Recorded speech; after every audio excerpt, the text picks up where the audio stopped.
மது போதையில் தூங்கியவர் மீது கார் ஏற்றி கொலை.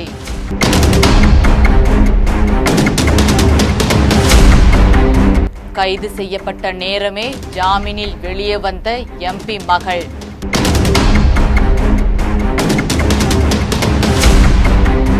பின்னணி என்ன விவரிக்கிறது இந்த செய்தி தொகுப்பு.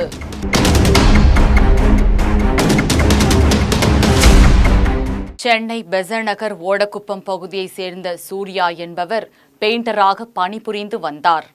கடந்த திங்கட்கிழமை மதியம் சுமார் 3 மணி அளவில் பெசன்ட் நகர் கலோக்ஷத்ரா காலனி வரதராஜன் சாலை நடைபாதை அருகே மது போதையில் படுத்துறங்கியுள்ளார்.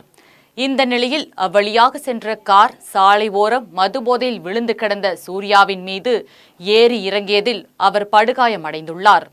இதனைத் தொடர்ந்து அங்கிருந்த பொதுமக்கள் சூர்யாவை மீட்டு ராயப்பேட்டை அரசு மருத்துவமனையில் அனுமதித்தனர். மருத்துவமனையில் அனுமதிக்கப்பட்ட சூர்யா சில மணி நேரத்திற்குள்ளாக சிகிச்சை பலனின்றி உயிரிழந்துள்ளார். சார், என் பேர் வினிதா சார். செத்து போனது எங்கள் வீட்டுக்கார் சார். கல்யாணம் ஆகி 8 மாதம் தான் சார் ஆச்சு. நேற்று சாயந்தரம் ஒரு 3:30 மணி போல சார் எங்கள் வீட்டுக்கார் காலிலேருந்து குதிச்சிருந்தாரு. ரம்ஜான் அதுமா எல்லாரும் ஃப்ரெண்டுங்களோட சேர்ந்து குதிச்சிருந்தாரு.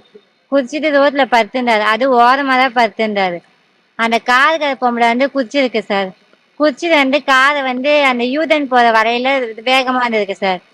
நகரில் படுத்திருந்தால பார்க்கலாம்ல சார். பார்க்காம பார்த்து ஏற்றிட்டு போயிட்டா சார். அவ்வளோ நேரம் கத்துறாங்க, யாருமே பார்க்கல சார்.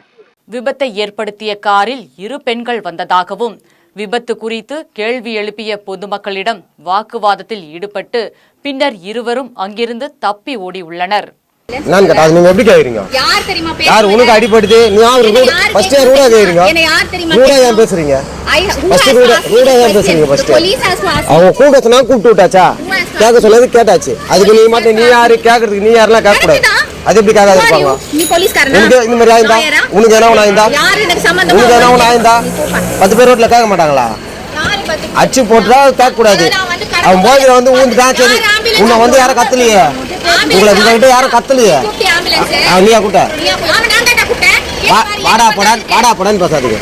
மேலும் காரில் வந்த 2 பெண்களும் மது போதையில் இருந்ததாக உயிரிழந்த இளைஞரின் உறவினர்கள் குற்றம் சாட்டியுள்ளனர். சூர்யா அவர் பேரு, எங்க அண்ணப்புள்ள செத்துச்சு. இன்ன வரைக்கும் என்ன நடவடிக்கை எடுக்கல எங்களுக்கு.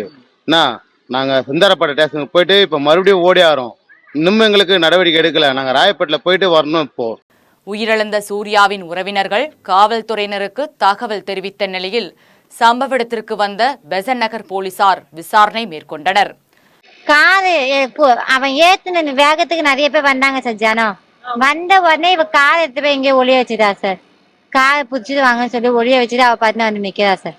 வந்து நின்று கூட்டெல்லாம் கலைஞ்சு போனதுக்கு அப்புறம் ஆம்புலன்ஸுக்கு எங்களுக்கு தெரியாமலே ஆம்புலன்ஸுக்கு ஃபோன் பண்ணிட்டா. அப்புறம் சொல்றேன், நாங்க போலீஸுக்கு கம்ப்ளைண்ட் கொடுத்துட்டோம், ஆம்புலன்ஸுக்கு ஃபோன் பண்ணிட்டாடின்ற. நான் சொல்றேன், ரோட்ல படுத்து தெரியாம நீ ஏன் கார் ஓட்டிட்டு போயிருந்ததுக்கு உங்க வீட்டுக்கு ரோட்ல படுத்தா நாங்க என்ன பண்றேன்னு கேட்கறா சார். இதுக்கு எங்களுக்கு ஒரு நியாயம் கிடைச்சாங்க சார். இப்ப எங்க வீட்டுக்கு செத்து போயிடா, நான் என்ன பண்ணுவேன்? எனக்கு அப்பா அம்மா இல்ல, அவன் மட்டும்தான் இருந்தான். இப்ப அவனும் போயிட்டான், நான் எங்க சார் போவேன்? மேலும் விபத்து நடைபெற்ற பகுதியில் உள்ள சிசிடிவி காட்சியை போலீசார் ஆய்வு செய்தனர்.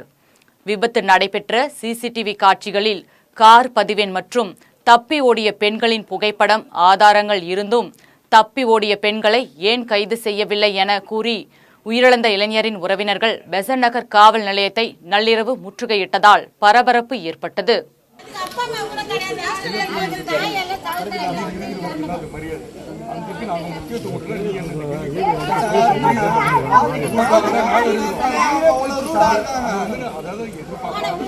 வீடியோ எடுத்து பேசுவோம்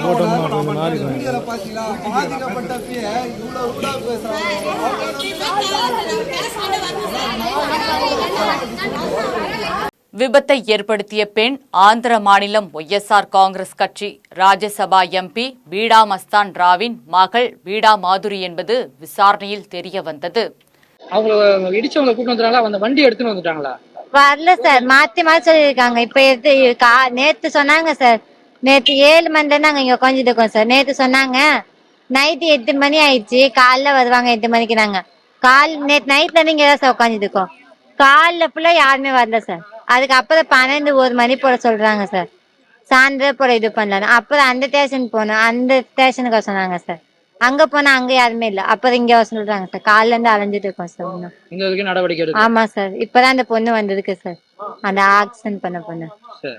இதனையடுத்து கண்காணிப்பு கேமரா பதிவு உதவியுடன் பீடா மாதுரியை கைது செய்த அடையாறு காவல்துறையினர் பின்னர் காவல் நிலைய ஜாமீனிலேயே அனுப்பி வைத்தனர். ஏற்கனவே பீடா மாதுரி மீது விபத்தின் மூலம் மரணத்தை விளைவித்தல் என்ற சட்டப்பிரிவில் வழக்கு பதிவு செய்யப்பட்டிருந்த நிலையில் தற்போது அதிவேக பயணம், மற்றவர் உயிருக்கு அச்சுறுத்தல் ஏற்படுத்தும் படியான செயல் என்ற பிரிவுகளும் சேர்க்கப்பட்டுள்ளது. மேலும் அவர் இயக்கிய காரை பறிமுதல் செய்தனர். பீடா மாதுரி சென்னை ECRல் BMR ஏரியா ரெசிடென்ஸ் உட்பட 2 நிறுவனங்களை நடத்தி வருகிறார் என்பது குறிப்பிடத்தக்கது. மேலும் பீடா மாதுரி மீது பதிவு செய்த 3 சட்டப்பிரிவுகளும் காவல் நிலைய பிணையில் வரக்கூடியவை என்பதால் விடுவிப்பு என போலீசார் தரப்பில் விளக்கம் அளிக்கப்பட்டுள்ளது. ஜெம் செய்திகளுக்காக வேளச்சேரி செய்தியாளர் பிரதீப்.